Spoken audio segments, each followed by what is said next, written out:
This is October-November 2024, paper 42. The thresholds are mentioned here. Let's start with the question. The point X on the rim is at the end of the spokes. Okay, this is point X and this is point A.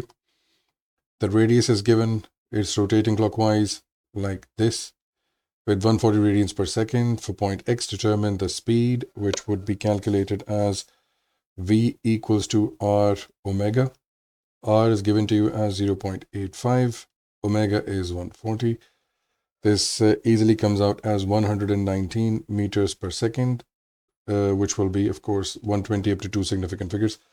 Then we have centripetal acceleration as A equals to, you can use both formulas, which will be V squared over R or R omega square. Both are going to give you the same answer. So I'm going to choose this one. So this will be 120 squared divided by, which is 0.85. This will give you 16941.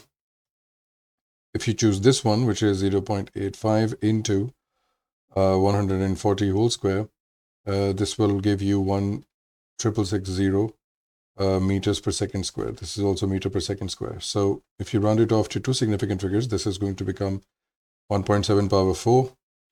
There's a uniform magnetic field of flux of 0.18 into the page, which means that if you go here, the magnetic flux is into the page like this on this wheel.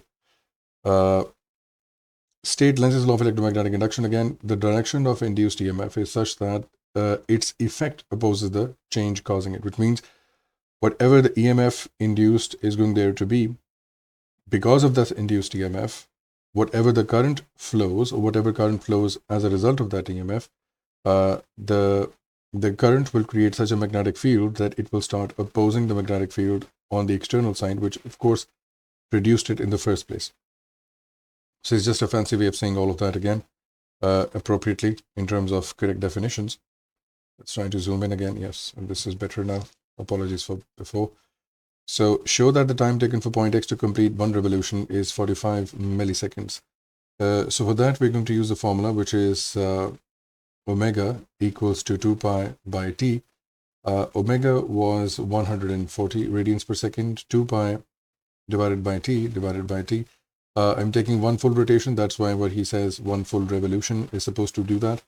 So when you do that, 2 pi divided by 140, you get time period as approximately 44.87 milliseconds, which is, of course, 45 milliseconds up to two significant figures. Calculate the magnitude of the magnetic flux cut by the spoke AX during one revolution. So magnetic flux phi is equal to BA. Now, magnetic flux density is given to you in the question as 0.18. The cross-section area will be found by using pi r square because it's a circle. So this will be 0.18 multiplied by pi multiplied by radius square, which is 0.85 mentioned in the previous part. This comes out as 0.408 Webers, which is a unit for us. So this will be 0.41 with capital W and small b Webers. Determine the magnitude of EMF induced or re-induced EMF. So this is actually EMF induced, or induced EMF is actually the rate of change of flux divided by, of course, time. So we do have the flux which was created in one rotation, and one rotation is approximately 45 milliseconds long. So be careful. This will be 45 into 10 raised to the power minus 3. This comes out as 9.079. which will become, of course, 9.1 volts. He says use the Lenz's law. Use the Lenz's law to explain whether the potential is higher at end A or X of the spoke. Now, if we go back to the diagram, this is where the spoke is being rotated in the direction of, in the clockwise direction. Now, according to Lenz's law, whatever current it induces in the spokes, it should cause a force in the opposite direction. Now, when you do that, this is point A, and this is, let's say, point X, for that matter, wherever X will be, of course, during the rotation. If this is point X, and this is the force experienced by the opposition, or due to the opposition, you'll have to use the Fleming's right-hand grip rule. Sorry, Fleming's right-hand rule. If you do that, your first finger will be pointing into the page, like this one, following the magnetic field direction that's already given to you. So into the page, since you're using the right hand, you are providing the force. So the direction of force will be downwards, because this is where you cause the rotation. You cause the rotation in clockwise direction. And the current, induced current, be advised, the induced current will be in the right direction, which means it should be moving from point A to point X, from the center of the region towards the out of the rim. Now, since this is the direction of the conventional current in physics, the direction of electron flow will definitely be opposite, which means that the voltage potential, or the voltage of X, must be higher than the voltage at point A. That is how electrons will flow in the backwards direction, like this. Again, the conventional current, induced current, is from A to X, but the potential, the voltage, will be Vx is greater than Va. So this is what we say in our explanation, that according to Lenz's law, the induced current must cause a force in the anticlockwise direction, which is agreed upon. Now, using Fleming's right-hand rule, which is for the induced current, the left-hand rule is for a DC application in which the current is already there. Here, the current is not there. We gave it mechanical rotation, and as a result of that mechanical rotation, a current is induced, which, of course, employs Fleming's right-hand rule for induction. The direction of induced current is from A to X, agreed upon, but X must have a higher potential or a higher voltage, as electron flow is opposite to the conventional current. For question number 2, we have the sun may be considered as a uniform sphere with the mass of this one. The temperature, surface temperature is given, mass is given, probe of mass. This one is near the sun, fine. Is distance x from the center of the sun, very important. All right, so define the gravitational potential, and the radiant flux is also given to you. So define the gravitational potential, gravitational field, which is force per unit mass, very easy, which is G equals to Newton per kg. For the position of probe given to you at x equals to this, calculate the value of G. Now we understand that the formula of G is very simple, as Gm over r square. Now instead of r, they have given us x. So the gravitational constant is 6.67 into 10 raised to the power minus 11. The mass of the sun is given to us as 1.99 into 10 raised to the power 30 divided by r, which is the x, given to us as 1.47 into 10 raised to the power 11 whole square. I can see that all the values in this calculation are 3 significant figures. So I'm going to respect that idea and find my values up to 3 significant figures. So 6.14 into 10 raised to the power minus 3. Question: we determine the gravitational potential energy of the probe, which is definitely going to be found by using the formula negative Gmm over r. Instead of r, we'll be using the x. Now, how to do this? Very simple. So we are going to replace the value of gravitational constant, 6.67 into 10 raised to the power minus 11. Mass of the sun, which is 1.99 into 10 raised to the power 30. Mass of the probe, which is 2.63 kilograms, divided by x, which is 1.47 into 10 raised to the power 11. Now, even in this case, we are using 3 significant figures in our calculation. So the electric potential energy by the probe, or of the probe, will be 2.37 into 10 raised to the power 9 joules. So simply replace that value here. Show that for any particular value of x, the numerical value G and F are related by this equation, where m is the mass of the sun, L is the luminosity, G is a gravitational constant. Now, we have the formula for flux density as F equals to L divided by 4 pi, which is r square, but instead of r square, I'm going to write down x square, because that is more appropriate. The second formula we have is G equals to Gm over r square, but instead of r square, I'm going to write down x square. I can see that there is a commonality between, or a common ground between, these two formulas. This is what I'm going to exploit. So I'm going to change this formula to look like this. So x squared is equal to Gm divided by small g. or gravitational field strength, and then replace this equation into this one. So this now eventually starts looking like this. So L divided by 4 pi into Gm over G. Now, if we want this to look like this, then it's just a matter of manipulating all the variables, bringing them through one side and taking all of them to the other side. So yeah, so this G goes up, this comes here, and then it's a matter of rearranging the whole equation. So this becomes F multiplied by 4 pi Gm divided by L equals to G. Now, be advised that if you're unable to show that this equation exists, the show that part is always going to be for the next parts to be used. And so if you're unable to do this, please don't forget that you can use this equation in the next parts.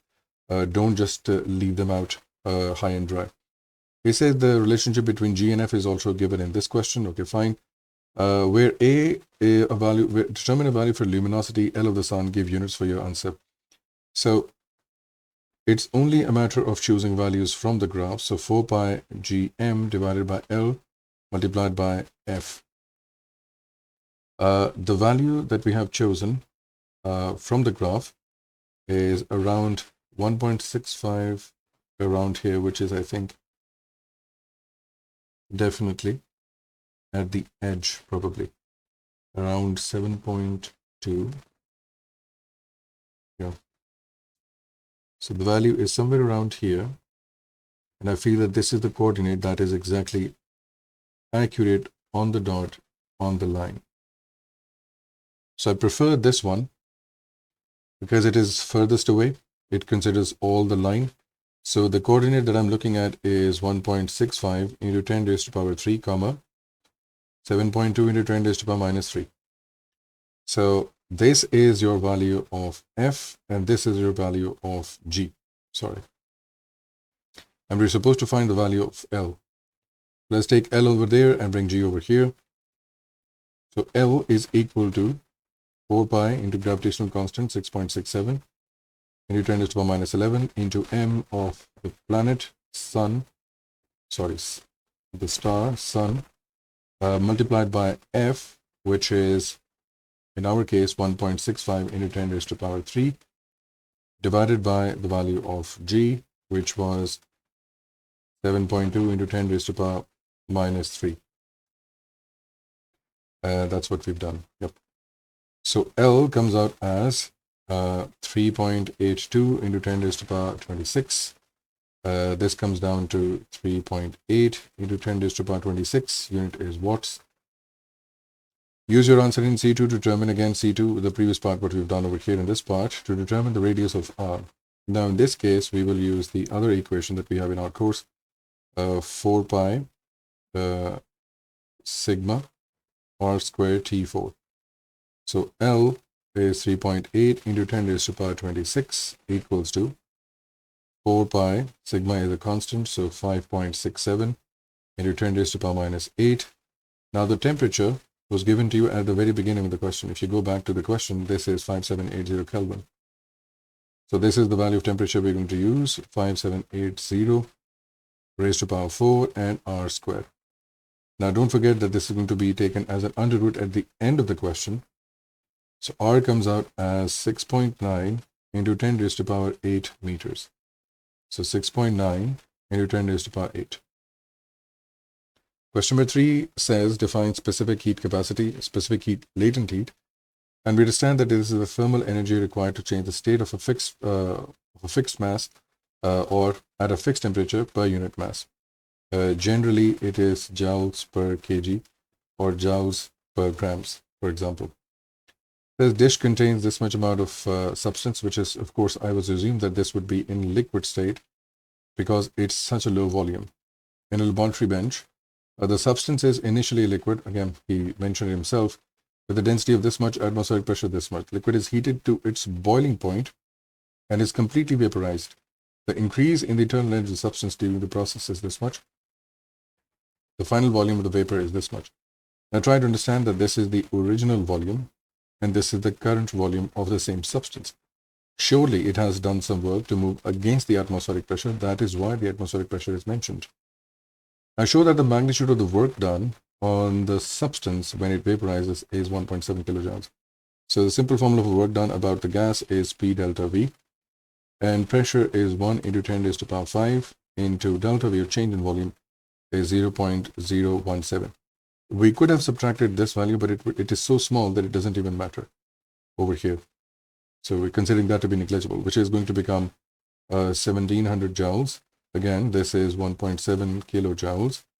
So we will say that we've shown what you wanted us to show. Use information in B1, which means in this part, to calculate the thermal energy Q in kilojoules supplied to the substance to evaporate it. Now, we're going to use the first law of thermodynamics, which is delta U equals to Q plus W. Do we have an internal energy value in the question? Yes, we have. Internal energy of the substance is 17.6. And it's an increase in the internal energy, 17.6. So I will write down 17.6. Since I'm expecting an answer in kilojoules, I'm not going to convert, or I'm not going to involve kilojoules in the equation. I'm supposed to find out Q, but what about the work done? Is this work done positive or negative? You see, if it's generally about expansion, or if it is expansion in that case, and it is work done on the substance, expansion produces a negative sign. So this one will have a negative 1.7 kilojoules answer. Since over here is negative, when you take it to the other side, it gets added together. So Q generally would come out as 19.3. You see, if this is negative, on the other side, this will become positive and get added with 17.6. So the thermal energy provided for this process to take place was 19.3. Now, we can reiterate this. We provided 19.3 kilojoules of energy. Some of it was used to do work, to convert it into complete vapor, and some of it was still stored as an internal energy in the system. Now it says use your answer in B2, which is this one, for specific latent heat of vaporization. So let's see. This should be Q equals to mLV. Now we do have Q with us, which is going to be 19.3, and since it is still kilojoules, so I'm going to leave this value as it is. We need to find the value of mass because LV is what we are looking to find out. So for mass, we are going to use the equation density equals to mass by volume. Let's bring volume over here. So this will be density multiplied by volume equals to mass equals to density, which was given to you as 710 in the previous part, and volume was 7.2 into 10 raised to power minus 5. This is the mass of the liquid substance that we're looking at. So 0.0511 kilograms. You use this value over here, 0.0511. Let me write this again for you. So 0.0511 into LV. So LV comes out as, if you take this other side to divide this, 377. So LV comes out as 380 kilojoules per kg. So this will be 380. In part C says the substance has a specific latent heat of fusion, LF, which is from solid to liquid. In vaporization that we were dealing with, it's actually liquid to gas. And it is generally higher because a lot of work done has to be done to push away the atmospheric pressure, which is what we have to justify in terms of the first law. So it says suggest and explain whether the latent heat of fusion is likely to be less than, same, or greater than. It's generally always less, but let's try to justify this in terms of the first law. You see, in fusion, delta V is very small. What does that mean? It means that work done equals to P delta V. The change in volume from being solid to a liquid is negligible. The amount of volume a solid has, it is exactly the same what a volume liquid has. So there is a very negligible change. So delta V is 0. This is 0, which means that even if there is an atmospheric pressure, the work done would nearly be 0 as well, or very small, very negligible. Since there is a smaller delta W, since there is smaller value of this, according to Q plus W equals to U, and this is what we're interested in, we take it to the other side, Q equals to W plus U. W is no more here, or is not present anymore, since Q would be smaller than before. If Q is smaller, the value of LF, which is definitely this is what's going to be used for MC delta T, or sorry, not for MC delta T, but for MLF, since Q is smaller, the value of LF would also be smaller. This is what we're going to argue. So LF is much smaller than LV. Question number 4. He says 3 basic assumptions of kinetic theory of gases. Can't really help you much with this. I'm just going to explain what every answer actually means. So molecules are in constant random motion. Yes, this is one of the theories of assumptions of kinetic theory of gases. All collisions between are perfectly elastic, which means that there is no exchange of energy when they're colliding with each other, or if they collide with the walls of container. You see, when they collide with the walls of container, it's quite possible that they exchange energy with the wall and either try to absorb thermal energy or release thermal energy. So this we are assuming that this nothing like this is happening at these boundaries, and also when they're colliding with each other. Also, in the third point, no forces between, and again, no forces means that there is no change in momentum, which again qualifies or links back to the change in perfectly elastic, meaning that the momentum, mass, and velocity is not changing. The volume of molecules is negligible compared to now. This point only means that the molecule itself is so small that the distance between it and another molecule is infinitely large, which means that if it has ever collided with one of its peers, one of its molecules in the container, it will never be colliding with it ever again. The space itself in the container is so big, all just to justify that the molecule itself is very, very small, negligible. Collisions involve molecules is instantaneous, which means that they're not going to bounce, they're not going to change their shape, they're not going to wobble, they're just going to collide and just move away. It's that quick. So you could have written down any 3 out of these options. Explain how molecular movement causes the pressure exerted by gas. This is a repeated question. Molecules collide with the walls of containers. Some students would write down that they collide with each other. You see, the collision with each other, it's not a wrong statement. The problem with this statement is that this does not cause for the pressure. This does not make the pressure of the gas. It is happening at that moment, but this does not make the pressure of the gas, which is why we would have to reject the statement because it is not responsible for it. So I will not accept this as an answer. Momentum of the molecules change when they collide with the walls of container. You see, they collide, they change their direction, and if they change their direction, there is a change in momentum. Whenever there is a change in momentum, I can see that there will be a resultant force on the walls. And whenever there is a force on an area, of course, point of contact of gas molecules is known, there will be a pressure exerted. This is how gas actually exerts pressure. The change in momentum causes a force on the wall. Molecule experiences force from the wall, so the molecule exerts a force on the wall. This is actually a secondary statement to this one. Either write this or it doesn't matter.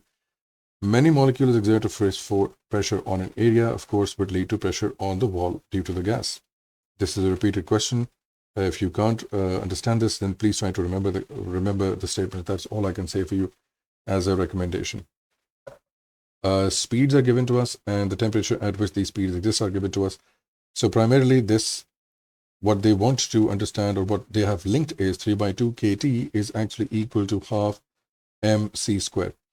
This is the equation exactly that we generally sometimes use in our classrooms, that the kinetic energy of molecules is actually proportional to the temperature of the system, and not just any temperature, is a thermodynamic temperature, which is definitely measured in Kelvin.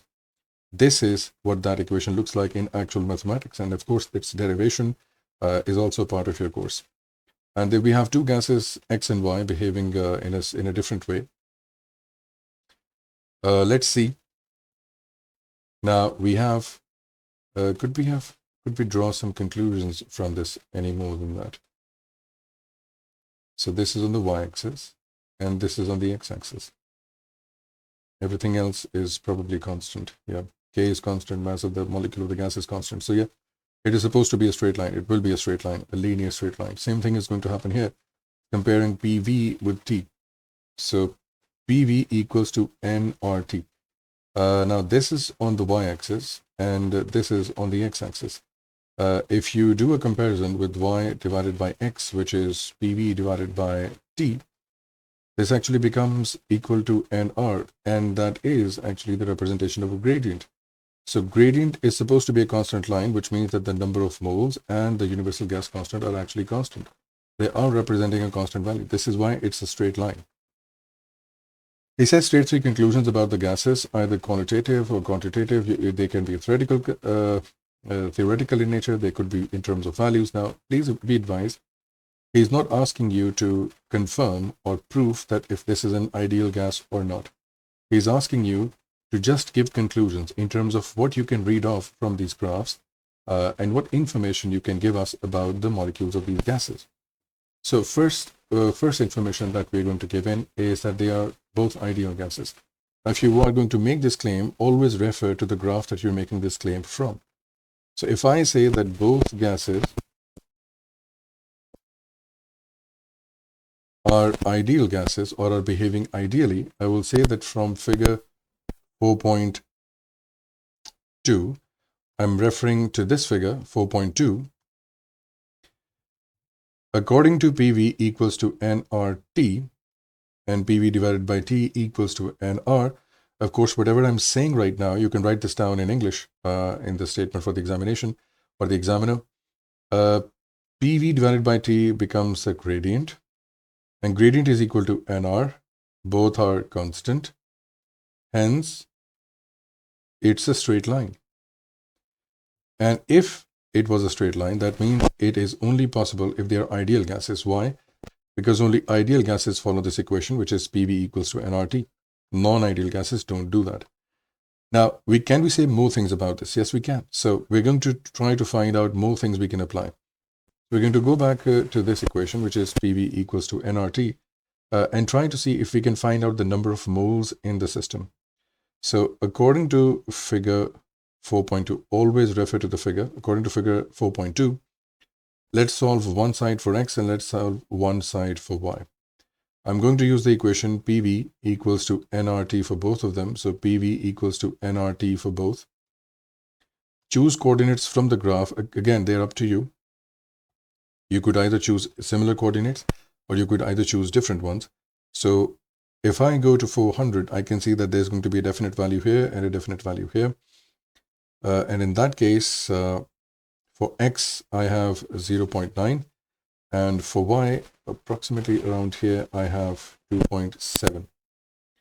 So for X, I solve PV as 0.9 into 10 raised to power 3 divided by temperature, which is, of course, 400 multiplied by the universal gas constant as 8.31 equals to the number of moles of X. Similar thing, I will do this for Y, 2.7 into 10 raised to power 3 divided by, again, coordinate taken from the graph. The temperature is 400 and the gas constant is 8.31 equals to moles of Y. So the moles of X come out as 0.27 and the moles of Y come out as 0.81. Based on this idea, based on these findings, I can comment about one more thing. I can say that the number of molecules, could I have done molecules? Yes, I could have done, because if I multiply this with Avogadro's number, which is 6.02 × 10 to the power 23, for both of them, I would have actually found the exact number of molecules. I don't have to do that exactly, because I know moles are representative of that.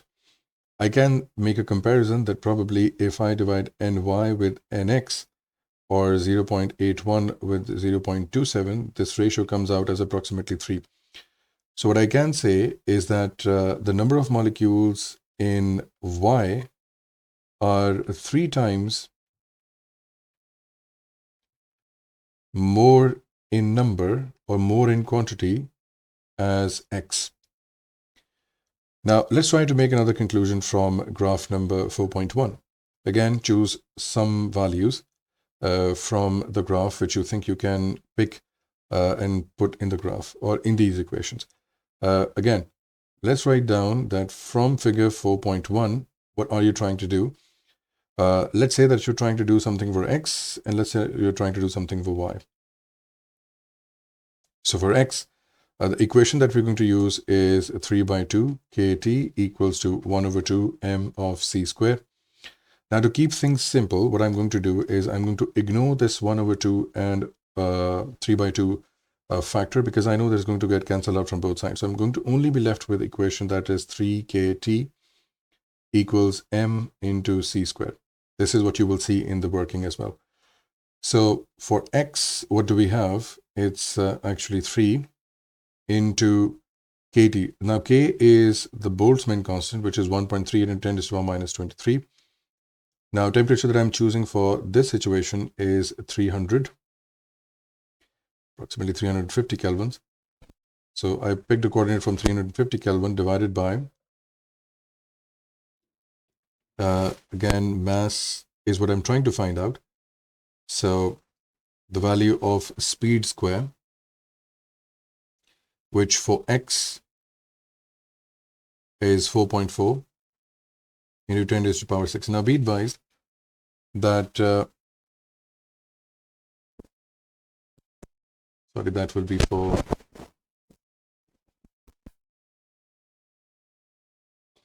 that's for y, which should be 2.7. Yep. This should be 2.7. Because, no, sorry, this should be 4.4 because this is the graph that I'm choosing. At 350, y is this much and x is this much. So I was right before. So I just looked at a different graph at that time. So even we can get lost sometimes. So this is equal to mass of particle x. And the mass of particle x comes out as 3.4 into 10 raised to the power minus 27 kilograms. Similar thing you will do for y. As I've shown you in the previous graph, you can choose the coordinates at 350 because I found that they are exact coordinates. So we will find, of course, replacing the values, we will find that mass of particle y comes out as 6.5 into 10 raised to the power minus 27 kgs. Now it almost looks like that if I divide my with mx, the ratio is approximately 2. It means that it's twice as heavy. So from this conclusion, from this, we can say that the mass of y, or mass of molecule of y, is double the mass of x, or the gas in x. This was found from figure 4.1. This was found for figure 4.2. If you make this connection, the examiner would not be able to deduct any marks from you whatsoever. Question number 5. A suspended string, metal sphere, it is undergoing oscillations and simple harmonic motion. Okay, fine. X is shown equilibrium position. He says, draw an arrow from the center of the sphere to represent the direction of resultant force. So the resultant force is going to be somewhere along this line. Is there a label for that? No, there's not. So we've drawn that. The mass of the sphere is 0.15. State the amplitude of the oscillation, which can only be read from the graph. If you go back, this is the amplitude and this is the mean position. So it looks to us, if you look very closely, this is actually 0.016. It's not 15. You might be baited into that, but be careful. So for the next one, angular frequency, this is omega equals to 2 pi by t, and 2 pi standard value, and time period for this oscillation is, one oscillation is up to 0.4 from this point to this point.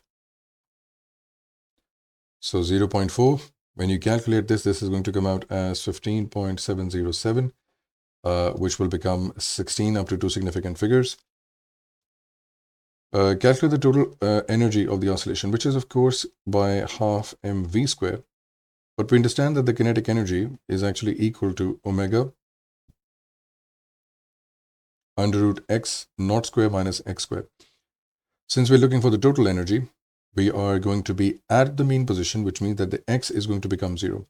We're only left with the mean positions, or the maximum displacement or amplitude, which is x naught. So v comes out as omega multiplied by x naught, because under root cancels out the square. Now when you put this equation into this one, you find the equation that you're going to look at in the examiner's marking scheme. So half m, since it is v square, this whole becomes square. This becomes omega square x naught square. This is where those formulas are going to come from. Now the mass was given to you in the question at the beginning, I think. No, over here, 0.15 kilograms. So this is 0.15 into omega square. Omega we found in the previous part, but he's using 15.7 whole square, and the displacement is 0.016 square. You could have done this with 16, doesn't matter, it shouldn't matter. So the final answer, or the energy of the oscillation, comes out as 4.73 into 10 raised to power minus 3. So 4.7 into 10 raised to power minus 3 joules. Now, my next question in this regard, or in this topic, is that this is a common question. He says, draw the graph for the kinetic energy. We know that the kinetic energy is going to be maximum at the center because this is where it's moving at the highest rate of speed. So count the number of boxes, be careful. This is going to be 4.2, 4.4, 4.6, and then 4.7 up to here. And the displacement of 0.016 and 0.016 on both sides. So these are your two coordinates. We are going to make a line, a curved line like this one. You can probably do this much better than I can. So just be careful that the second half has to also come to this point, which is this location. Now, this is for kinetic energy.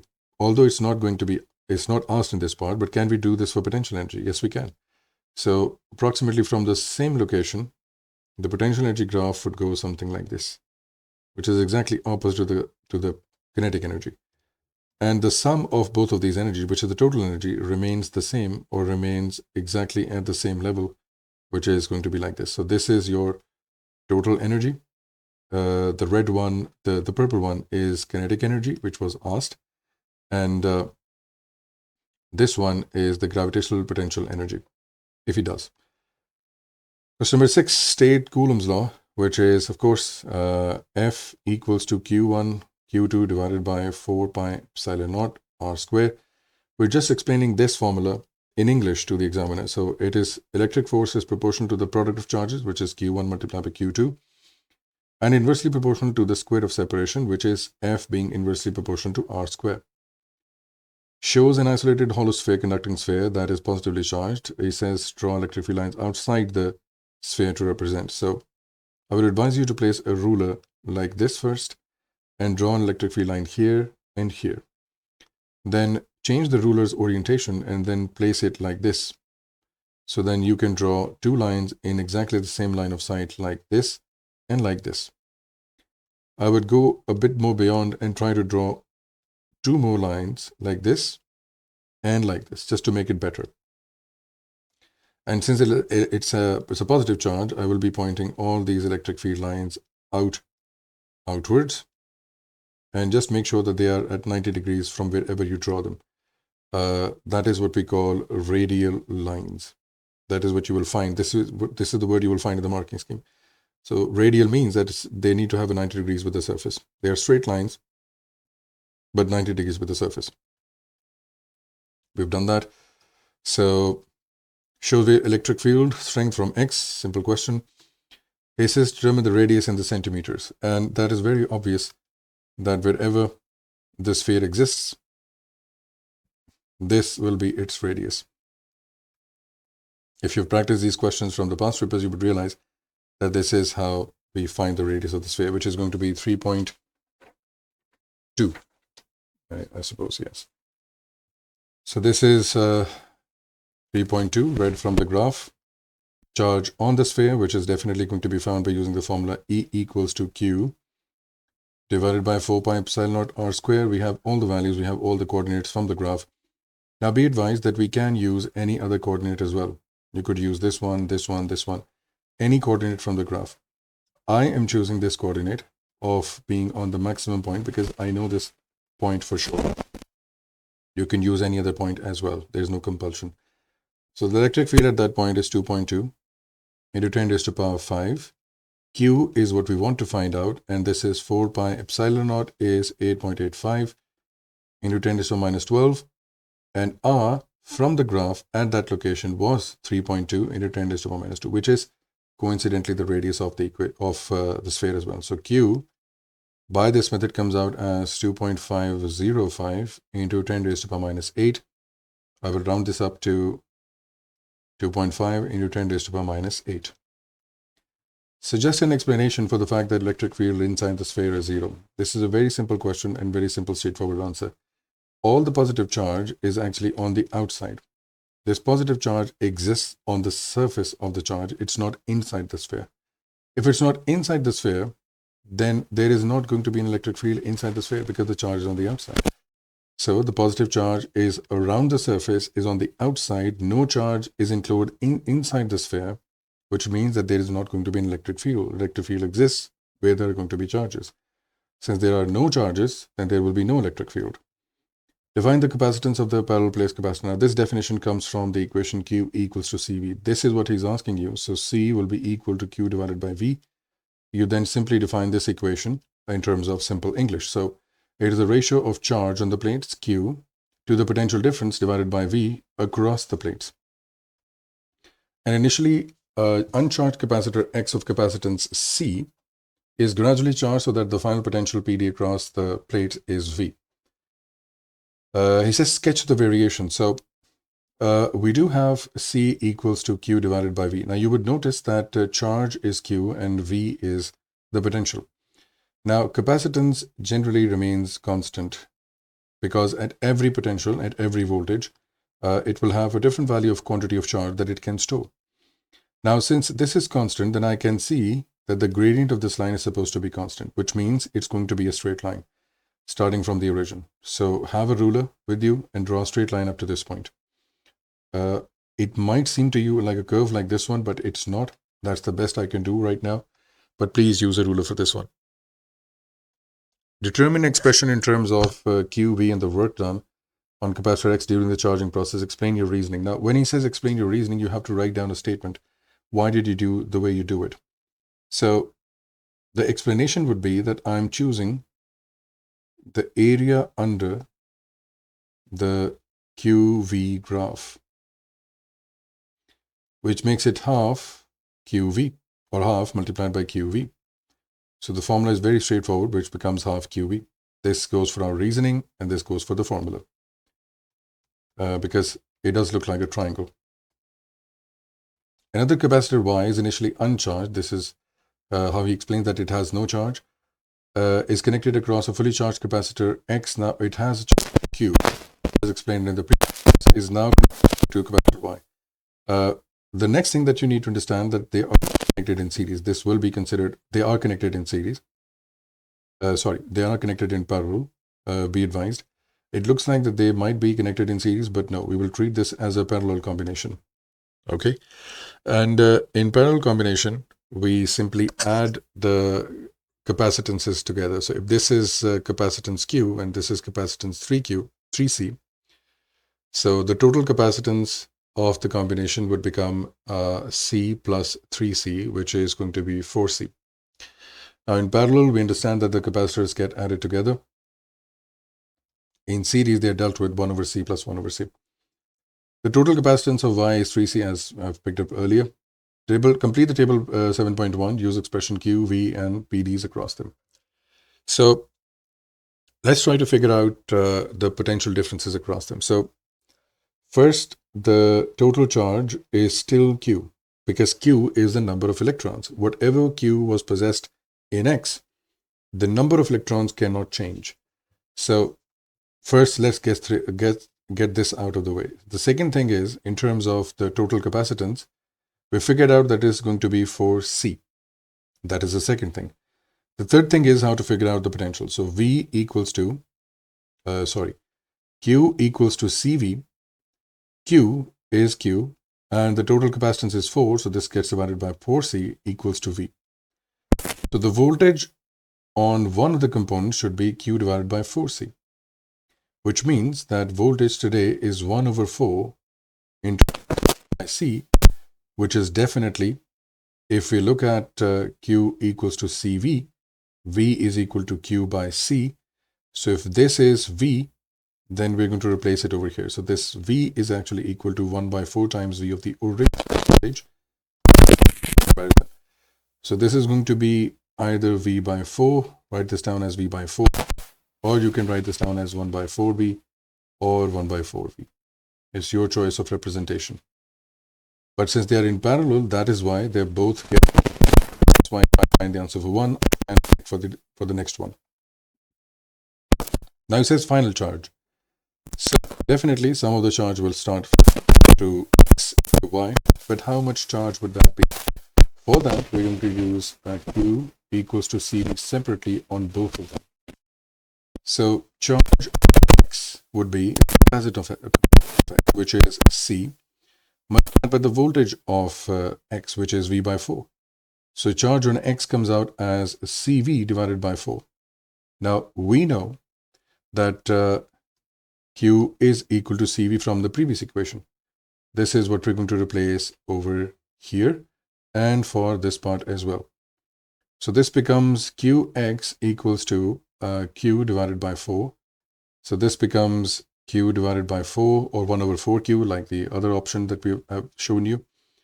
And then Q on Y is equal to, since it is 3 times capacitance multiplied by the V by 4, Qy is equal to 3 by 4 CV, and CV replaced as Q. So Qy is equal to 3 by 4Q. So this will be 3 by 4Q or 3Q by 4.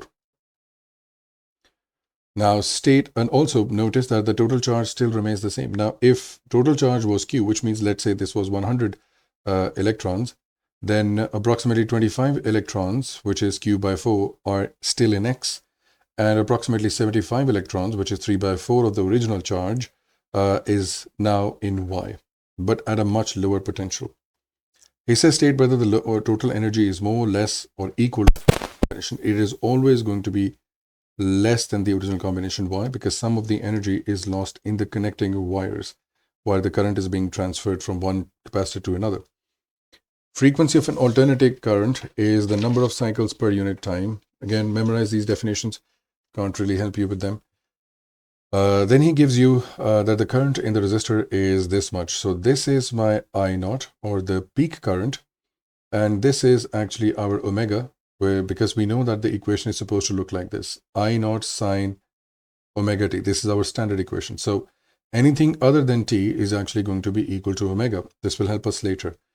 Show that the period of alternating current is 50 milliseconds. So this is where it comes in handy. So omega was supposed to be equal to 2 pi by t, and today it is equal to 40 pi from the equation. So pi cancels out, and t is equal to 20 divided by 40, which comes out as 50 into 10 raised to power minus 3 seconds. Definitely this is 50 milliseconds, and we've successfully shown what the examiner was looking for.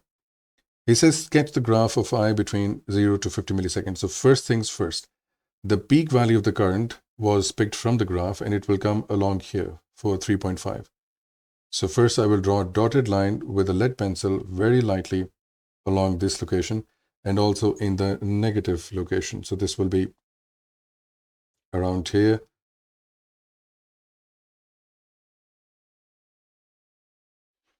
And since it's a sine equation, I'm expecting it to look like this. So it's supposed to start from 0, end at 25, and 0 at 50, 0 at 75, and 0 at 100. Again, you will use this much better than I can. So one wave should complete here, and the other one should complete over here, but one continuous motion. And the amplitude shouldn't cross more than 3.5. So I'm going to try to attempt to draw this like this, and definitely crossing 3.5, then at this point, then 3.5, and then this point. Please be advised that this is supposed to come here. That's the best I can do for now. All right, so this is what the output should look like. This is a sine graph. He says determine the RMS value. So for IRMS, we take the peak value and divide this with under root. So this will be 3.5 divided by under root. This gives me 2.47 amperes, which will become 2.5 amperes. He says, now prove using data from B that, and your B3, that the mean power in 680 is half the peak power. So first things first, let's calculate the peak power. Peak power means that you're going to use the values that are actually absolute maximum, which is 3.5 amperes of current. So let's use I square R. So this is 3.5 square into R is 680. This power comes out as 8,330 watts. Let's find out the mean power or the average power, which definitely uses the RMS current into square into 680. The RMS current was 2.5 2.47. We can use 2.5, but in the interest of more accuracy, I'm choosing 2.47 whole square into 680. This comes out as 4170 watts. Now, if you divide this number with 2, your answer comes out very interesting. That becomes actually 4165 watts. This is a good question in terms of simple exercise, that is it actually equal to half? So we can see that these two numbers are exactly similar. So peak power, or whatever could have done, whatever this appliance could do at its peak value, which means at this point, whatever power it is being made, it is being provided at this point is actually half of the average power. If I were to calculate that, the average power would go something like this, approximately half of the peak power. So why is this information important? Because in some questions, you have information about the peak power and they then ask you about the mean power. If you do know what this is, you can very well predict what the mean power is going to look like. And similarly, vice versa, the other way around. If you know what your mean power is, you can predict what your peak power is going to look like. And then definitely you can predict what the maximum amplitude of the current is going to look like. Let's go to question number 9. He says, explain the observation shown by the nature of electrons. You see, he's only explaining that there's going to be an interference pattern observed on the screen. Let me show you what that interference pattern looks like. This is what the pattern is going to look like. Now, these circles that you're observing right now, this diffraction pattern should only be possible for waves, or it should only be accepted by wave-natured elements in the universe. But we see electrons as particles. They shouldn't do that, but they did, which meant and this is why the de Broglie's wavelength and de Broglie is important, because he proved that whatever you think about matter as particles, they're also existing as waves. This is what the justification became now. So diffraction is a property of waves. We tell them this is what we know. Electrons diffract means that they also behave as a wave while they were thought to be particles, which means that matter, not only just wave, matter can also diffract under the right circumstances, because electrons have mass. We also have mass as human beings. Determine an expression in terms of mqv to find the momentum of the electron beam. So let's write down what the equations we already know. So since he's always talking about accelerating the electron, we can say that the work done to accelerate an electron between the potentials or between the plates was q multiplied by v. And it gained some kinetic energy in doing so, which was half mv squared. Now, please be advised, this is velocity and this is potential voltage. If both of these things are equal, because it's an ideal system, we can say that qv is equal to half mv squared. Now, we know that momentum is equal to mass into velocity. What I'm going to try to do is find an expression for v and then replace into this equation. So I'm going to do this directly. 2 gets multiplied, m gets divided, and then square gets under root over here. So v comes out as 2q voltage potential divided by m. Now replace this into this equation. So momentum now becomes mass multiplied by an under root, which is 2qv divided by m. Sorry, I think it should be qv divided by m. Yep, that is what we get. Okay, fine. So m into under root 2qv divided by m. All right.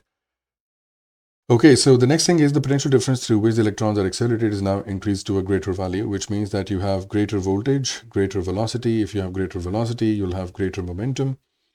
He says, greater value, describe and explain the effect of this change in the interference pattern observed. You see, the de Broglie wavelengths that we have to recall from memory is actually lambda is equal to h divided by momentum, right? If you have larger potential, this causes larger momentum. If you have larger momentum, this causes, according to de Broglie's equation, the wavelength to decrease. Now, if the wavelength decreases, according to this double slit experiment equation, ax equals to lambda d, if the wavelength increases, what happens to the fringe separation? The fringe separation also increases, which means that the rings that you see on the electron diffraction, their separation will start increasing. So it means that the rings will now be much wider as compared to before. Sorry, reduces, the fringe separation comes closer. Sorry, I got this wrong. You see, if momentum increases, lambda decreases, and if lambda decreases, fringe separation decreases, which means that they're going to get closer to each other. They're going to get closer, they're going to get tighter. So this causes the fringe separation to reduce, and this is the theory behind it, and this is the equation behind it. Question number D, he says the electrons are now accelerated through potentials, different varying potentials, in pairs corresponding value of P and de Broglie's wavelength, 1 over lambda. He says sketch the graph of this. Now, every graph in physics will have some sense or some theory behind it. You can't do this just blindly. Now, for that, I'm going to use the equation that momentum is equal to h divided by lambda. This is the equation that we used here. Momentum equals to lambda divided by lambda. And if you observe, we can say that lambda is equal to momentum is equal to 1 over lambda equals to h. This is on the y-axis and this is on the x-axis, and this must be the gradient. Now, this is what y equals to mx plus c, or classic y equals to mx plus c looks like.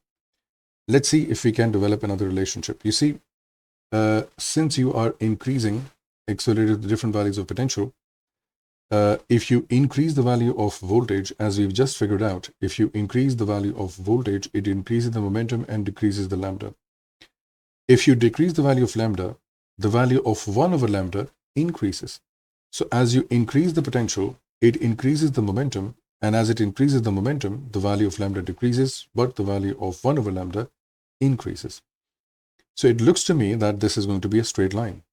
Now, since it is going to be a straight line, do we have a guarantee that it's going to pass through the origin? Yes, we do.